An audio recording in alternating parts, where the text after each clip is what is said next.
এখন তো এসি দেওয়া দিয়েছি, এখন যারা শুরু করছে তারা এসিতে থাকছে, তারা এসিতে ডিউটি করছে এখন, তাদের থাকছে এসিতে। হ্যাঁ, মেয়েদের জন্য বস বস এটা হচ্ছে এখনো আছে, এই জিনিসটা এখনো আছে, হাতে করে পাতে করে বসকে গা পাঠিয়ে দিচ্ছে। রান্না করছে কেন? রান্না করবে কেন?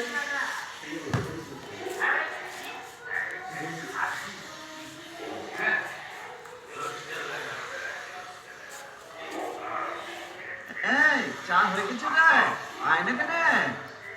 চা বানাচ্ছে। চা হয়ে গেছে রে, আয় না কেন? ওইটা মনে হচ্ছে এক্স্যাক্টলি তাকাচ্ছে। পায়ের লোক টোকগুলো দেখো, পাতা মনে হচ্ছে হুম হুম। বাইরে এত ভেঙে পড়লে চলে, চা হয়ে গেছে রে, দেশ মায়ের এখনো অনেক কাজ বাকি। চা হয়ে গেছে রে, আয় না কেন?